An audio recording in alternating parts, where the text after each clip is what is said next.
पिछले कुछ दिनों से रामू की पत्नी की तबीयत बहुत ज्यादा ही खराब है। कई वैद्यों से इलाज करवाने के बाद भी उसे कुछ आराम नहीं मिला और माया का पति रामू गांव के जमींदार के घर पर काम करता था, जिस वजह से वो अपने घर कुछ कुछ दिनों के बाद आया करता था। रामू ने अपनी बीमार पत्नी को अपने बड़े भाई हरी और हरी की पत्नी कजरी के भरोसे पर छोड़ रखा था।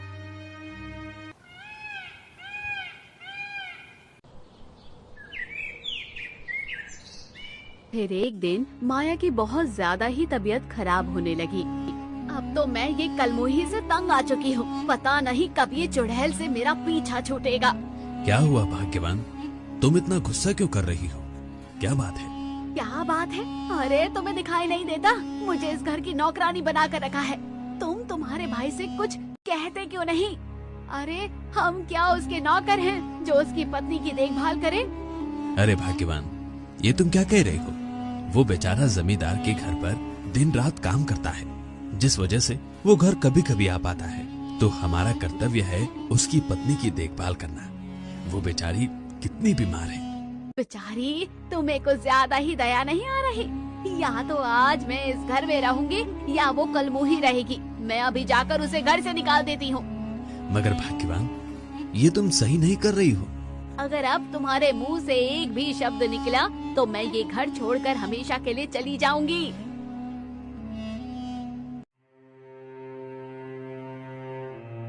अरे ओ माया, चलो उठो, यहाँ से जाओ। क्या हुआ दीदी? और मैं कहाँ जाऊँ?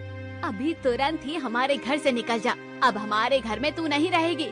तुझ जैसे चुड़ैल को अब मैं नहीं रख सकती। घर से निकाल दोगी तो मेरा क्या होगा दीदी? दीदी, मेरे तो माँ बाप भी कोई भी नहीं है इस दुनिया में। मैं कहाँ जाऊंगी? वो मुझे कुछ नहीं पता। तुझे बस मैंने इतना कहा कि तू यहाँ से निकल जा, वरना मैं तुझे हाथ पकड़कर बाहर निकाल दूंगी। दया कीजिए दीदी, दया कीजिए। अगर आप मुझे घर से निकाल दोगी तो मैं मर जाऊंगी दीदी। हर रोज बिस्तर पर मुर्दों की जैसी पड़ी रहती है, उससे बेहतर है कि तू मर ही जा। अब तू यहाँ से जाती है या धक्का दूं तुझे, या धक्के मार मार के बाहर निकालूं? दीदी, आपके देवर को तो आ जाने दो। उनके आते ही हम दोनों यहाँ से चले जाएंगे। देवर? उसी ने ही तो तुझे घर से निकालने को कहा है। तेरे जाने के बाद वो दूसरी शादी करेगा। आपके देवर ने मुझे घर से निकालने को कहा है आपसे? तो क्या मैं झूठ बोल रही हूँ? वो तुझसे थक चुका है, तेरा इलाज करवा करवा के थक चुका है। जब उन्होंने ऐसा कहा तो मुझे कोई जबरदस्ती निकालने की जरूरत नहीं है। मैं खुद ही यहाँ से चली जाती हूँ। हाँ जा कलमुही, अब मेरे देवर का पीछा छोड़। वो बेचारा तुझसे परेशान हो गया है। इतना कहकर माया घर छोड़कर चली जाती है। भाग्यवान, ये तुमने बहुत गलत किया। और वो बेचारी कहाँ जाएगी? अगर तुम्हें उस पर ज्यादा दया आ रही है तो तुम भी उसके साथ ही चले जाओ। और अब मेरी बात कान खोल कर सुनो। जब रामू घर पर आएगा तो हमें यही कहना है। इधर माया एक नदी के किनारे पर रो रही होती है। अब मैं क्या करूं, कहाँ जाऊं? अब मेरी इस दुनिया में कोई नहीं है। पता नहीं अगले जन्म मेरे ऐसे क्या बुरे कर्म थे जो मुझे इस जन्म में इतना दुख मिल रहा है। पहले मुझे मेरे माता पिता इस दुनिया में अकेला छोड़ गए और अब मुझे मेरे पति ने भी घर से निकाल दिया। उन्हें भी मैं पसंद नहीं हूँ। इतने ही बीच में माया का अचानक से पैर फिसल जाता है और वो नहर में गिर जाती है।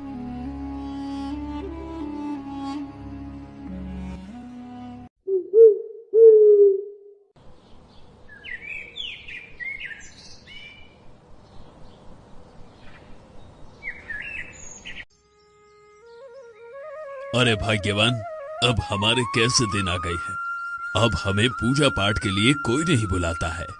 घर में आज अन्न का एक दाना तक नहीं है और सुबह से हमारे पेट में कुछ गया नहीं है।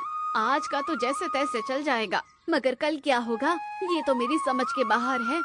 अब तो मुझे लगता है कि मुझे घर घर जाकर भीख मांगनी पड़ेगी। ये दिन देखने से पहले अच्छा है कि मर जाऊं, मैं मर जाऊं। भाग्यवान, मरना किसी चीज का हल नहीं होता।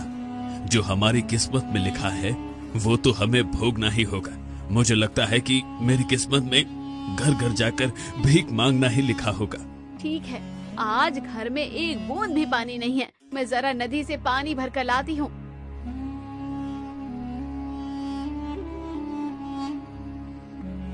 और जैसे ही ब्राह्मणी नदी के किनारे पर पहुँचती है तो उसे माया घायल अवस्था में दिखाई देती है, जिसे देख ब्राह्मणी जोर से चिल्लाती है, अरे सुनिए जी, जरा जल्दी से यहाँ कर देखिए। अरे देखिए ना, ये कौन है? ये तो भाग्यवान की आवाज है। वो मुझे क्यों पुकार रही है? क्या वो किसी मुसीबत में तो नहीं है?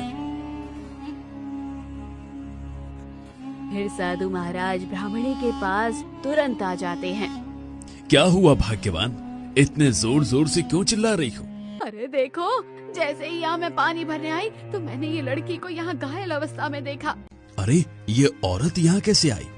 मुझे लगता है भाग्यवान, ये औरत जरूर इस नदी में बहकर आई है। मगर अब हम क्या करें? इस पूरे जंगल में केवल हम अकेले ही रहते हैं।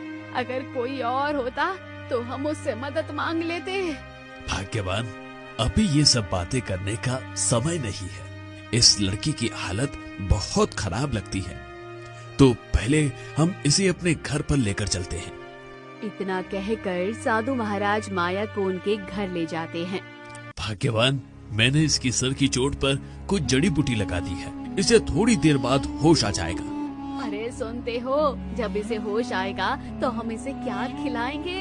हमारे घर में तो एक अन्न का दाना तक नहीं है।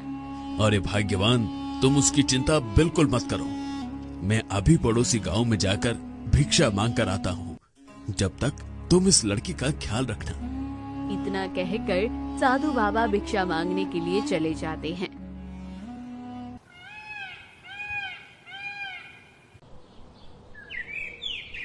अगले दिन ही सुबह माया को अचानक से होश आ जाता है। मैं ये कहाँ हूँ और आप कौन हो? अरे सुनते हो, देखिए इसे होश आ गया है। अरे बेटी, अब तुम ठीक हो ना? अब तुम्हें आराम तो है? आराम है तो मुझे क्या हुआ था? मैं तो बिल्कुल ठीक हूँ। अरे नहीं बेटी, आज से 2 दिन पहले तुम हमें नहर के किनारे पर घायल अवस्था में मिली थी। तुम्हारे सर पर बहुत गहरी चोट लगी थी। साधु महाराज और ब्राह्मणी जो कुछ कह रहे थे, माया को वो सब कुछ समझ नहीं आ रहा था, क्योंकि माया के सिर पर चोट आने के कारण उसकी याददाश्त जा चुकी थी। उसे कुछ भी याद नहीं था। क्या बेटी, तुम कहाँ पर रहती हो और तुम्हारा ये हाल कैसे हुआ? तुम दोनों क्या कह रहे हो? मुझे कुछ समझ नहीं आ रहा है। भाग्यवान, मुझे लगता है कि इस लड़की के सर पर चोट आने के कारण इसकी याददाश्त जा चुकी है। इसे कुछ याद नहीं है। मगर हम क्या कर सकते हैं? हम तो बुरी तरह से फंस चुके हैं। तुमने सही कहा भाग्यवान, और हम इस हालत में हैं, इसे कहीं छोड़ भी नहीं सकते। इसे कुछ याद नहीं है। अब तो जब तक इसकी याददाश्त वापस नहीं आ जाती है, इसकी देख रेख करनी होगी भाग्यवान। मगर हम इसकी देख रेख कैसे कर पाएंगे? यहाँ तो अपने खुद के ही खाने का ठिकाना ही नहीं रहता। भाग्यवान, तुम इसकी चिंता मत करो, और ज्यादा गांव में जा जाकर भिक्षा मांग लूंगा। माँ और पिताजी, तुम दोनों आपस में क्या बात कर रहे हो? माया की याददाश्त जाने से वो साधु महाराज को और उनकी पत्नी को अपनी माँ बाप समझने लगी थी। कुछ नहीं बेटी, हमारी बेटी के लिए अंदर से कुछ खाने के लिए लेकर आओ। इसी तरह माया साधु महाराज की कुटिया में रहने लगी। और कुछ दिनों बाद रामू जब घर आया, भाग्यवान, ओ भाग्यवान, भाग्यवान, अरे भाभी, माया कहीं दिखाई नहीं दे रही है। अब उसकी तबीयत में आराम है या नहीं? अब मैं तुम्हें क्या बताऊं देवर जी, जिस रात तुम जमींदार के घर पर काम करने के लिए गए थे, उसी रात वो कल मुही घर छोड़कर भाग गई। क्या घर छोड़कर भाग गई? चिंता मत करो देवर जी, बिल्कुल चिंता मत करो। वो नालायक औरत थी। अच्छा है वो घर छोड़कर भाग गई। मैं तुम्हारी जल्दी से दूसरी शादी करवाऊंगी। इसी तरह धीरे धीरे समय बीत जाता है। और माया साधु महाराज और ब्राह्मणी को अपने माता पिता समझकर उनके साथ हंसी खुशी रहने लगी। साधु महाराज सुबह से निकलकर गांव-गांव भटककर भिक्षा लाते, जिससे वो तीनों अपना पेट भरते।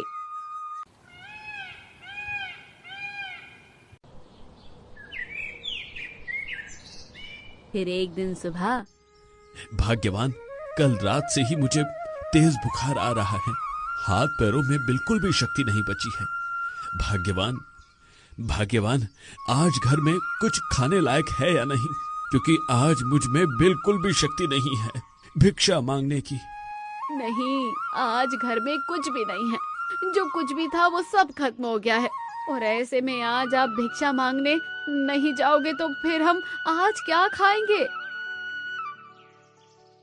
इतने ही बीच में माया कहती है, पिताजी, आज मैं आपकी जगह भिक्षा मांगने चली जाती हूँ।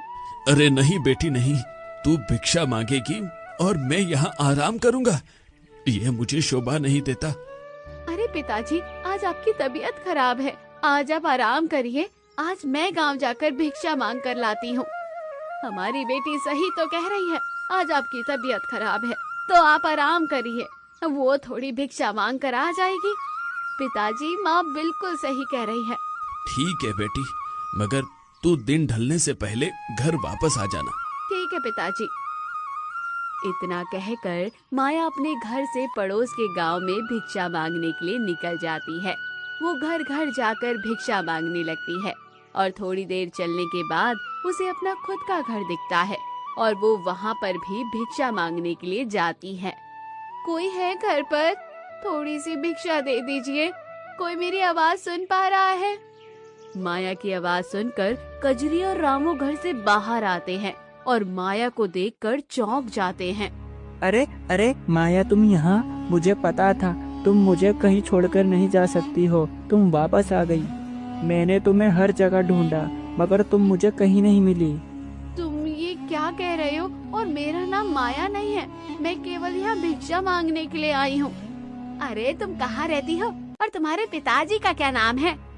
मैं गांव के पास वाले जंगल में रहती हूँ। मेरे पिताजी का नाम पंडित ज्ञानचंद्र है। वो रोज भिक्षा मांगने यहाँ आया करते हैं, मगर आज उनकी तबीयत खराब हो रही है तो मैं यहाँ भिक्षा मांगने आई हूँ। क्या देवर जी, आप भी ना, आपको क्या लगा वो कलमोही माया यहाँ आई है? ये केवल माया की तरह दिखती है, ये माया नहीं है। हमारे गांव के जंगल में एक पंडित है ना, ये उनकी बेटी है। रुक, मैं अंदर से कुछ भिक्षा लेकर आती हूँ। कजरी माया के लिए भिक्षा लेकर आती है और माया वहाँ से चली जाती है। मुझे यकीन नहीं हो रहा, वही चेहरा, वही आवाज। मैं अभी वहाँ जाकर देखता हूँ।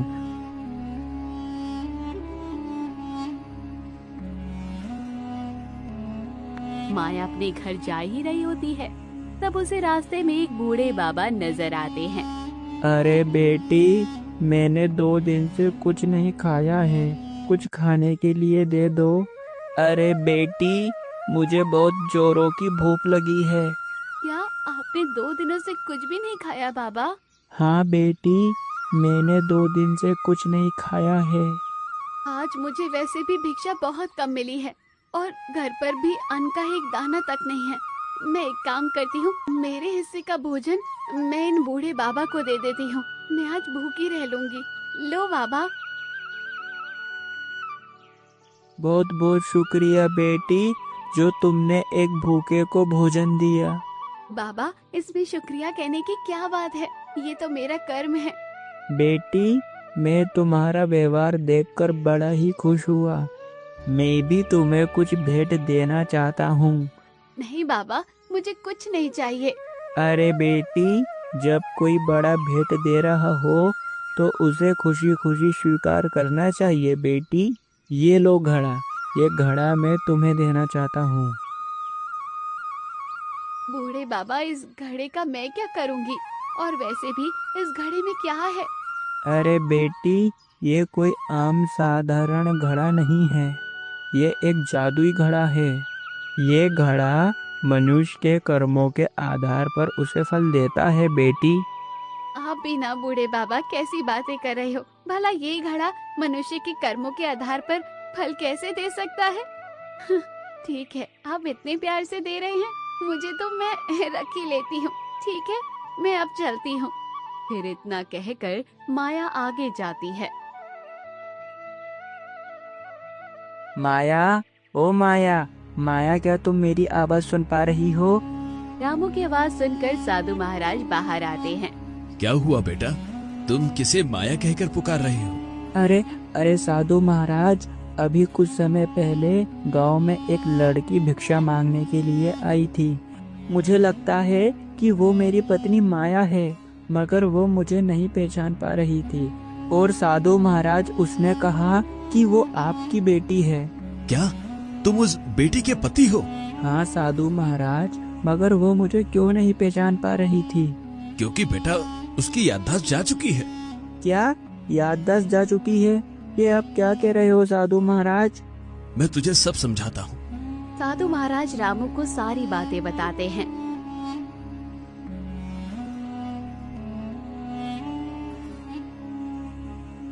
तो साधु महाराज, मेरी पत्नी की याददाश्त अब कभी भी वापस नहीं आ सकती है क्या?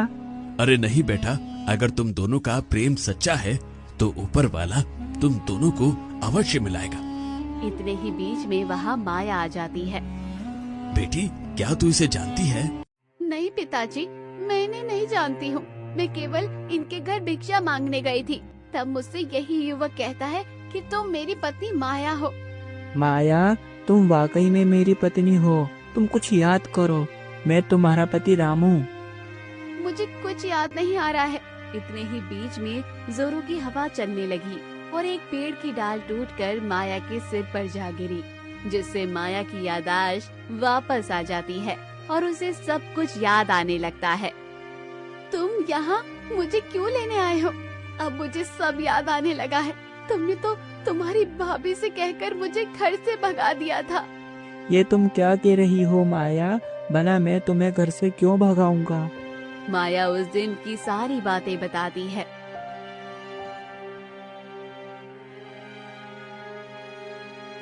माया, मुझे माफ करना।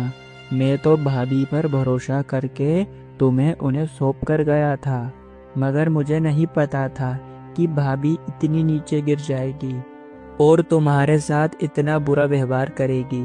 मुझे माफ कर दो माया, अब भाभी से हम दूर रहेंगे। जाओ बेटी, तुम्हारे पति ने तुम्हारा त्याग नहीं किया है। वो तुमसे बहुत प्रेम करता है। जाओ बेटी, तुम तुम्हारे पति के साथ चली जाओ और मेरा आशीर्वाद तुम पर हमेशा बना रहेगा। पिताजी, मैं आपका शुक्रिया किन शब्दों में करूं? आज आपकी ही बदौलत मुझे नया जीवन मिला है। आज आपने ही मेरी जान बचाई है। अरे नहीं बेटी, ऐसी बात नहीं है। ये तो मेरा कर्म है। मगर बेटी, तुम्हें भिक्षा में ये घड़ा किसने दिया है? अरे नहीं पिताजी, ये मुझे किसी ने भिक्षा में नहीं दिया है। ये तो एक बूढ़े बाबा ने मुझे दिया है। माया ने बूढ़े बाबा की बात सभी को बताई। ऐसी बात है तो माया, तुम इसे खोलकर क्यों नहीं देखती हो? और माया जैसे ही उस घड़े को खोलकर देखती है तो उसमें ढेर सारे सोने की मोहरें होती हैं। अरे देखिए, इसमें तो ढेर सारी सोने की मोहरें हैं। क्या सोने की मोहरें? हाँ, इसमें वाकई में सोने की मोहरें हैं। बेटी, देखा तुमने, तुम्हारे अच्छे कर्मों का फल जरूर मिला। अब तुम दोनों खुशी खुशी जाकर अपना जीवन जियो। तुमने बिल्कुल ठीक कहा पिताजी। इतने ही बीच में माया के मन में एक ख्याल आता है। पिताजी, तुमसे एक बात कहूँ? कहो बेटी। पिताजी, आज मुझे नया जीवन दान तुमने ही दिया है, तो मैं चाहती हूँ कि आप दोनों भी हमारे साथ चलो और हमारे साथ ही रहोगे। अरे नहीं बेटी, तुमने इतना कहा यही मेरे लिए बहुत खुशी की बात है। हम तो यही ठीक हैं। पिताजी, आपने तो मेरे लिए कितनी दूर दूर जाकर भिक्षा मांगकर मेरा पेट भरा है, तो क्या मैं ये कर्तव्य नहीं निभा सकती? पिताजी और माँ, आप हमारे साथ चलिए और हमारे साथ आप दोनों रहना। माया सही कह रही है। अगर आप माया के माता पिता हो तो आप मेरे भी माता पिता हो। आप दोनों इस घने जंगल में रहकर क्या करोगे? आप दोनों हमारे साथ चलिए। रामू और माया के बार बार कहने पर साधु महाराज और उनकी पत्नी रामू और माया के साथ चलने के लिए तैयार हो जाते हैं। तुम्हारा बहुत बहुत शुक्रिया बेटा और बेटी, जो तुम दोनों एक बूढ़े माँ बाप की लाठी बन रहे हो। फिर इसी प्रकार माया और रामू साधु महाराज और उनकी पत्नी को अपने साथ ले जाकर गाँव में एक घर बनाकर चारों खुशी खुशी से रहने लगे। तो दोस्तों, ये कहानी आपको कैसी लगी कमेंट बॉक्स में जरूर बताइए और चैनल को जरूर सब्सक्राइब कीजिए। ऐसी कहानी हम लाते रहेंगे।